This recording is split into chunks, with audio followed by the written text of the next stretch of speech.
Bismillah, alhamdulillah, alladzi domina sa'adah bid dunya wal akhirah liman amana wa amila amalan saliha.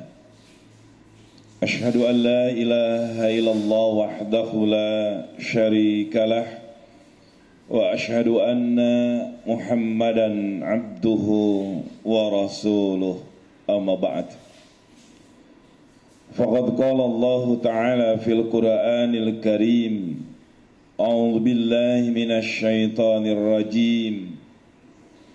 Wal budna ja'alnaha lakum min sya'airillah lakum fiha khair fadhkur ismallahi 'alaiha shawaf فإذا وجبت جنوبها فكلوا منها وأطعموا القانع والمعتر كذلك سخرناها لكم لعلكم تشكرون. الآية. وقال رسول الله صلى الله عليه وسلم من كان له ساعة فلم يضحي fala yaqrabanna musallana, rawahu Baihaqi. Faya ibadallah ittaqullah haqqa tuqatih wa la tamutunna illa wa antum muslimun. Ma'asyiral mu'minin, ikhwati iman sidang Jumat rahimakumullah. Pertama dan utama, kita panjatkan puji dan syukur kehadirat Allah Subhanahu wa Ta'ala. Alhamdulillah, dengan takdir dan inayah Allah pada kesempatan siang hari ini, Allah masih meringankan langkah kita, membersihkan hati kita, menjernihkan pikiran kita untuk kita sujud dan beribadah kepada Allah dalam melaksanakan salat Jum'ah berjamaah.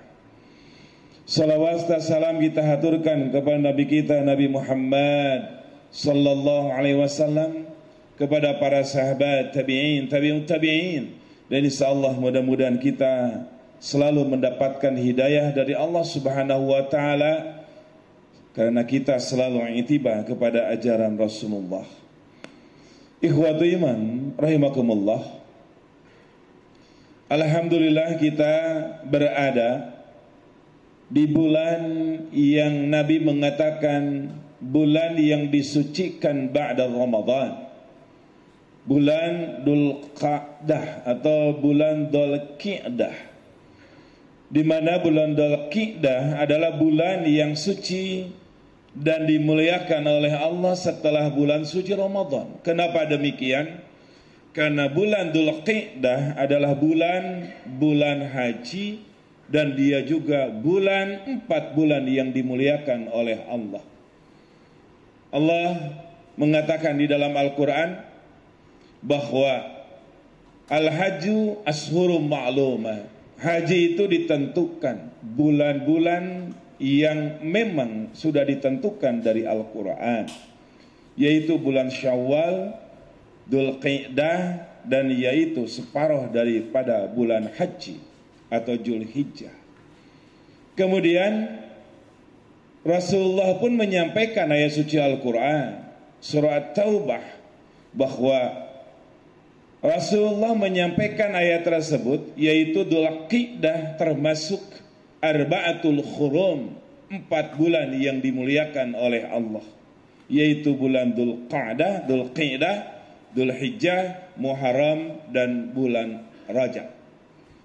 Maka pada kesempatan ini, ketika saudara-saudara kita dipanggil oleh Allah ke Baitullah melaksanakan ibadah haji, dan kita yang sudah dipanggil atau yang belum, mudah-mudahan Allah memanggil kita semua bisa sujud di Baitullah, baik di Masjidil Haram atau Masjid Nabawi. Mereka bersyukur, mudah-mudahan seluruh jamaah haji Indonesia yang tahun ini dipanggil oleh Allah diberikan kemudahan kesehatan, dan pulang mereka dalam keadaan mabrur, melaksanakan ibadah haji dan ibadah yang lainnya, menjadi penebus dosa dan kembali kepada fitrah. Dan kita yang sudah dipanggil ataupun yang belum dipanggil, ada sunnah Rasulullah yang Allah perintahkan, yaitu untuk kita berkurban. Berkurban yaitu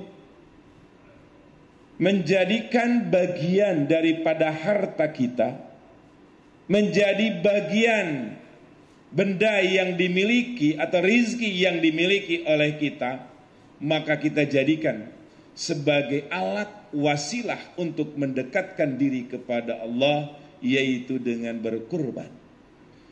Maka para ulama sering mengatakan kurban itu diambil dari kalimat qarraba yuqarribu kurbana. Isi masdarnya ada dua.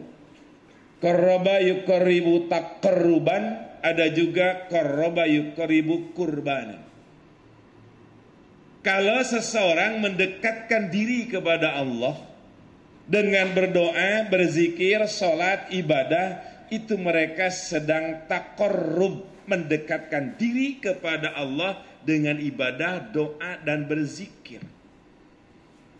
Tapi kalau kurban, mendekatkan diri seseorang, yaitu kepada Allah dengan berupa materi.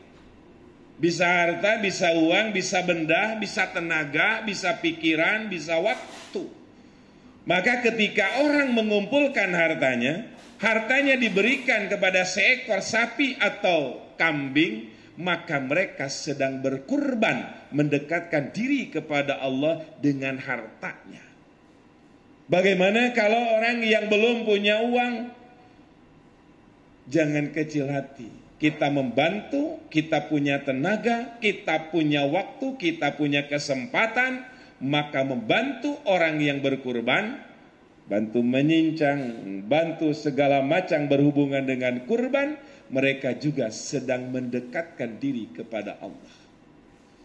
Syariat berkurban seperti apa? Surah Al-Hajj 36 Allah menjelaskan. A'udzubillahi minasyaitonir rajim. Wal budna ja'alnaha lakum min sya'airillah. Satu ayat ini saya bahas pada kesempatan ini. Wal budna, dan hewan-hewan kurban itu, ja'alnaha, aku jadikan buat kalian, min sya'airillah, dari tanda-tanda kebesaran Allah. Allah tidak menyebutkan jenis binatangnya, karena Nabi dalam hadis menyebutkan binatang apa yang bisa dipotong. Nabi mengisyaratkan ada 5 dalam hadis. Al-jamalu unta, al-baqaru sapi, al-jamusu kerbau, al-isanu kuda, dan juga ghanam, yaitu kambing, domba, badot, kibas, wedus, dan sebagainya. Maka kenapa Allah menggunakan kalimat budna, bukan nama binatangnya? Budna diambil dari kalimat badan di dalam tafsir Al-Mawardi. Budna itu artinya badan fisik hewan kurban itu. Fisik hewan kurban yang akan dikurbankan, baik unta, sapi, kerbau, atau kambing, badan fisik binatang harus sempurna, tidak boleh cacat. Maka kata Nabi, 7 binatang yang tidak boleh engkau potong untuk berkurban. Di antaranya sakit, kurus, buta sebelah, pincang, ya, buntutnya dipotong, kupingnya robek, mata dihitam matanya, ada putihnya. Disebutkan dalam hadis, menunjukkan Al-Quran, budna di sana, hewan fisik binatang itu harus betul-betul sempurna. Maka kalimatnya budna. Hadza min sya'airillah. Binatang-binatang yang akan dikurbankan itu tanda-tanda kebesaran Allah. Maka ketika binatang dikurbankan untuk Allah sebagai tanda kebesaran Allah, dari dulu sapi, dari dulu kambing, dari dulu unta, seperti itu bentuknya. Tidak ada yang melihat orang keajaiban luar biasa dari sapi, dari kambing yang akan dikurbankan. Tapi Allah dalam Al-Quran menyebutkan, hadza min sya'airillah, itu dari tanda-tanda kebesaran Allah. Apa yang terjadi, Pak? Kalau Bapak baca di P3MP atau POM, ya, pengawasan obat-obatan, makanan dan minuman yang ada di Salemba itu, kebetulan saya rutin pengajian di sana, disebutkan bagaimana laporan dari RPH, rumah potong hewan. Di antara informasi itu apa? Ternyata hanya untuk orang Jakarta, dari laporan RPH rumah potong hewan, untuk orang-orang Jakarta setiap hari dipotong kurang lebih 100 ekor sapi, 500 ekor kambing, entah yang namanya ayam berapa truk dipotong hanya untuk orang Jakarta. Di mana syiar Allahnya? Itu kalau kambing dipotong 500 ekor setiap hari, kali 1 bulan berapa ekor? Kali 1 tahun berapa juta ekor? Hanya untuk orang Jakarta. Belum Jawa Barat, Jawa Tengah, Jawa Timur, 1 pulau Jawa, jutaan kambing dipotong setiap tahun. Itu kambing tidak pernah habis. Itu sapi tidak pernah habis. Maka kalau ada orang mau berkurban, katanya hewan kurbannya tidak ada, bohong sekali. Kenapa? Karena Allah sebagai tanda kebesaran Allah, tiap tahun, tiap hari dipotong itu binatang tidak pernah habis. Ini tanda kebesaran Allah dalam Al-Quran. Kemudian lanjutan ayatnya itu, lakum fiha khair. Dalam berkurban khair, ada kebaikan. Allah tentang kurban hanya mengatakan kalimat khair, baik. Baik itu dalam Al-Quran, baik itu dalam istilah syariah ada 5. Thayyib, baik. Ma'ruf, baik. Albirru, baik. Hasan, baik. Khair, baik. Kenapa Allah menggunakan dalam kalimat berkurban? Allah menggunakan lakum fiha khair, bukan lakum fiha hasan. Maksud daripada ayat tersebut lakum fiha khair, dalam berkurban ada kebaikan. Di dalam tafsir Ibnu Abbas beliau menyampaikan 2 kebaikan itu apa? Pertama, menjadi hukum daripada berkurban. Maka hukum berkurban tidak ada yang mengatakan wajib, walaupun dalilnya fasalli li rabbika wanhar. Para ulama ada yang mengatakan wajib, tapi dari ayat ini berkurban itu sunnah muakkadah. Hukumnya sunat, maka jangan sekali-kali ditinggalkan. Kenapa? Sebab Nabi mengancam dalam hadisnya, man kana lahu sa'atun falam yudahi fala yaqrabanna musallana, rawahu Baihaqi.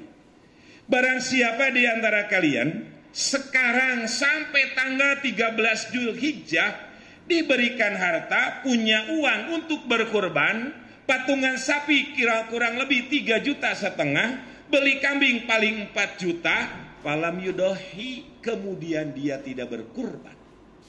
Padahal uang punya, di rekening ada, di lemari ada, di dompet ada, kemudian dia tidak berkurban, falam yudahi, tidak berkurban. Apa kata Nabi?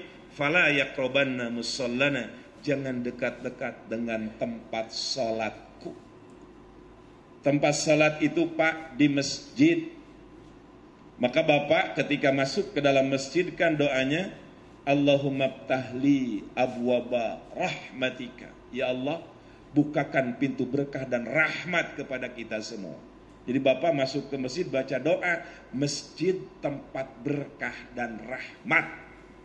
Maka kenapa Nabi mengatakan fala yaqrabanna musallana? Orang itu mampu berkurban tapi dia tidak berkurban, diusir oleh Nabi dari masjid. Ya Pak? Kenapa diusir dari masjid, tidak boleh ke masjid? Orang mampu berkurban tapi dia tidak berkurban, diusir oleh Nabi dari masjid, berarti orang itu dikeluarkan dari masjid, hilang rahmat dan barokahnya dari rizki yang kita punya. Jangan bohong kepada Allah. Allah Maha tahu kita punya uang. Falam yudahi, tidak berkurban. Fala yaqrabanna musallana, jangan dekat-dekat dengan tempat salatku. Maksudnya orang mampu berkurban, tidak berkurban, hilang keberkahannya. Makanya Ibnu Abbas tafsir yang kedua, khair itu apa? Khair itu siapapun orang yang berkurban akan mendapatkan khair 5 kebaikan daripada berkurban, kata Ibnu Abbas. Pertama, diberkahkan hartanya. Yang kedua, disehatkan badan dan fisiknya. Yang ketiga, disakinah mawadah warohmahkan rumah tangganya. Yang keempat, disoleh-solehahkan anak cucu dan keturunannya. Dan yang kelima apa? Disukseskan karir dan pekerjaannya. Ibnu Abbas menjelaskan tentang 5 khair daripada berkurban. Dengan penuh keikhlasan dia mendapatkan 5 hal yang tadi. Rizkinya diberkahkan, badan fisiknya yang kurban disehatkan, sakinah mawadah warohmah rumah tangganya, keturunan anaknya solih dan solihah, kemudian karir dan pekerjaan kita disukseskan oleh Allah jika ikhlas dalam berkurban. Maka Allah kalimatnya piha lakum piha khair, dalam berkurban ada kebaikan buatmu. Lanjutin kalimat ayatnya. Fadkurismallah alaiha shawaf. Sebutkan asma Allah ketika engkau menyembelih hewan kurban itu. Isyarah bahwa ketika kita menyembelih wajib membaca doa orang yang menyembelih. Apa? Bismillahirrahmanirrahim. Tapi Nabi mengajarkan ketika kita memotong hewan kurban, hadisnya ada 5 hadis dalam Sahih Bukhari, Bulughul Maram dan sebagainya. 5 hadis itu nadanya sama. Ketika Nabi memotong hewan kurban itu shawab, membaca doa Bismillahi Allahu Akbar. Siapa yang membaca doa? Yang menyembelih. Bapak yang pegang tambang, bapak yang pegang kakinya, bapak yang pegang kepalanya, jangan berdoa. Yang berdoa itu yang memotong. Maka Nabi mencontohkan dia yang memotong dan dia yang membaca doa. Bismillahi Allahu Akbar. Shawaf. Apa shawaf itu? Shawaf itu sop, barisan. Maka etika ketika kita memotong, kata Ibnu Abbas di dalam tafsirnya, ada 4. Etika akhlak ketika muslim seorang Islam memotong hewan, terutama ketika kurban. 1. Menghadap kiblat orang yang memotongnya. Ini para ulama berbeda pendapat, tetapi jumhur ulama itu lebih afdal seseorang yang ketika memotong menghadap ke kiblat. Yang kedua, tajamkan pisau dan goloknya untuk memotong. Karena kata Nabi mengancam, siapa di antara kalian yang memotong hewan, terutama hewan kurban ketika Idul Adha, dengan golok pisau yang tumpul, maka dia telah berbuat zolim dan aniaya terhadap binatang itu. Yang ketiga, membaca doa Bismillahirrahmanirrahim. Yang keempat, lebih penting lagi, apa-apa? Sempurnakan binatang itu dari kematiannya. Jangan sampai binatang dipotong, kambing dipotong, langsung diangkat kakinya kemudian dikuliti. Ketika dikuliti udah lepas kulitnya, itu binatang masih sekarat. Maka ketika dia mati karena dikuliti, khawatir matinya bukan diakhiri dari potongan lehernya, tapi matinya karena dikuliti daripada akhir kematiannya. Fa innahu mayyitun, maka binatang itu disebut bangkai, kata Nabi, haram untuk dimakan. Maka jumhur ulama jelas, sempurnakan kematian binatang itu, gak usah rusuh-rusuh. Paling berapa menit binatang itu matinya setelah dipotong. Urat nadinya, urat tenggorokannya, urat makanannya, semuanya ada 3 hal tuh kemarin Julaiha menyampaikan itu. Jadi harus betul-betul mengikuti sunnah Nabi dalam ibadah kurban itu. Fadkurismallah alaiha shawab. Kemudian faida wajabat junubuha, apabila kalian sudah mendapatkan binatang itu junub. Junub itu bukan mandi, Pak. Junub itu artinya binatang sudah dipotong, maka junub, dia berbaring. Berbaring itu alias mati. Kemudian berbaring, dikuliti dicincang, dagingnya sudah dipisah-pisah, kemudian sudah dimakan. Apa kata Allah? Pakulu minha, makanlah sebagian kecil dari daging hewan kurban. Siapa yang disuruh makan? Pengurban. Jadi pengurban boleh memakan bagian hewan kurbannya, ada, itu dalilnya. Makanya ada yang bertanya, Imam Ustadz, pengurban boleh memakan daging hewan kurbannya? Boleh. Ah, kata siapa? Masa orang berkurban sudah diberikan hartanya di jalan Allah, diambil lagi? Itu mah ditanya dalilnya apa? Ya kalau kita meludah kemudian dijilat lagi, itu bukan dalil. Dalil itu adanya dalam Al-Quran dan Sunnah. Maka diperintahkan oleh Allah, fakulu minha, makanlah sebagian daging hewan kurban pengurban. Kalau sebagian kecil dimakan oleh para pengurban, sebagian besarnya kemanakan? Ingat, tidak ada mustahik kurban sama dengan mustahik zakat. Ada panitia kurban di masjid sudah lama, bertahun-tahun saya tanya, siapa mustahik kurban? Ternyata ngejawab, fakir, miskin, amilin, janda, anak yatim. Mana ada? Mustahik kurban bukan yatim. Mustahik kurban bukan fakir miskin. Mustahik kurban bukan janda. Mustahik kurban beda dengan mustahik zakat fitrah. As-sadaqatu lil fuqara'i wal masakin wa ibnas sabil wasailin wa firiqab wal gharimin. Itu adalah mustahik zakat fitrah. Sedangkan mustahik kurban jelas dalam Al-Quran. Tadi, fakulu minha, makanlah sebagian kecil buat pengurban. Kemudian dibagikan kepada mustahik. Mustahik kurban, kata Allah dalam Al-Quran, Al-Hajj 36 ada dua. Siapa? Wa'at'imul qani wal mu'tar. Dua mustahik kurban itu. Siapa? Pertama qani, yang kedua mu'tar. Mustahik kurban. Siapakah qani dan mu'tar itu? Qani dan mu'tar sama-sama senang daging, sama-sama doyan daging, sama-sama suka daging. Tapi kalau qani tidak berani minta, tapi kalau mu'tar berani minta. Mau sih mau daging, tapi mau minta malu. Itu namanya qani. Tapi ada orang, ini sapi baru dituntun pagi-pagi sudah ada di depan masjid. Pak, saya minta dagingnya ya Pak. Ya, tunggu ya. Dari pagi sampai siang sampai sore dia nanyain terus minta daging. Datang ke masjid, itu namanya mu'tar. Perlu dikasih oleh kita. Makanya mustahik kurban itu orang luar Islam boleh. Orang kaya tidak berkurban boleh.